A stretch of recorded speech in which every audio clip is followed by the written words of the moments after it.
Welcome, in front of me is a Xiaomi 14 and today I'll show you a couple tweaks and tricks you can do on this phone.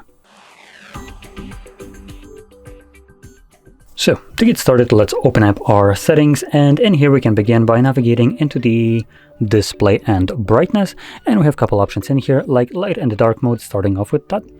So we can choose whichever mode you want. There's also additional option under the dark mode options that allows you to enable it either on a per application basis, which is something that I haven't seen before, which is actually a pretty nice option, with addition to more common one with the schedule mode. So it will then swap from light to dark if it gets dark outside, or you can also select it on a custom timer. Now moving further down in the display section, we have things like the color scheme. Here you can select how vibrant your color or screen looks like. Most devices have it set to be pretty saturated, so if you find it to be overdone, you could change it to something a little bit less saturated, like for instance original color, which I believe isn't the default option. Vivid I think is, but we also have the advanced options. Click on the arrow, and here we have things like the original, P3 gamut, and sRGB.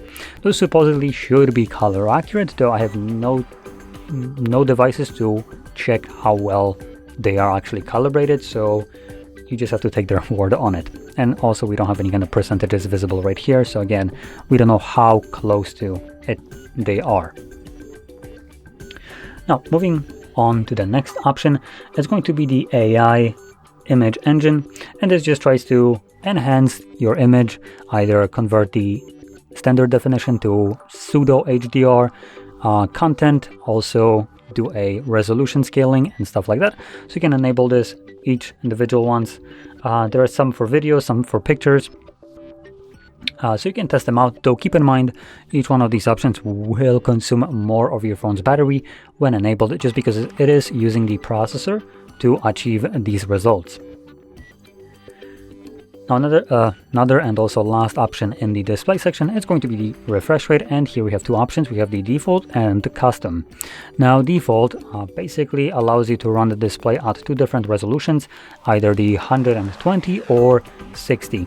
Although this could be an LTPO display, I don't remember. If it is, it will drop down to like 10 Hertz, giving you a better battery life. But assuming that we don't have an LTPO display right here, which you can actually quickly check.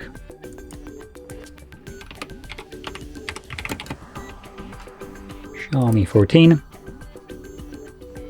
No, we do actually have LTPO display right here. So the default option might actually be the best option for everyone here, as it will give you the high refresh rate when you need it, when you start scrolling up and down, or when there's content moving.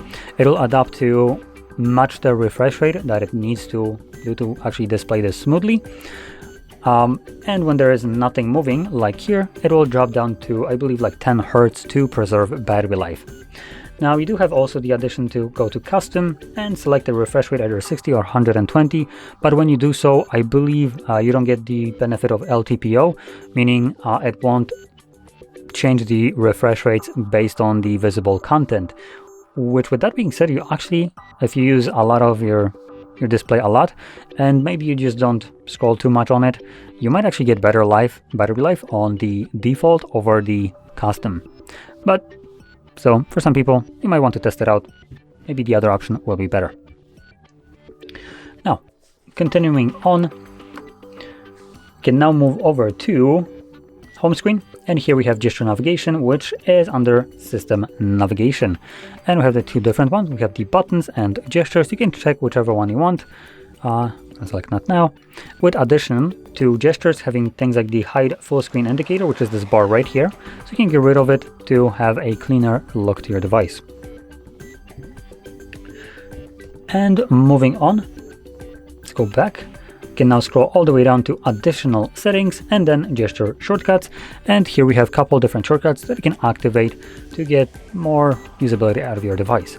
I personally like the turn on torch, which when enabled, all you need to do is double press your power button, just to demonstrate this, to enable your flashlight, which is a really handy thing to have, and I believe this also works when the device is locked.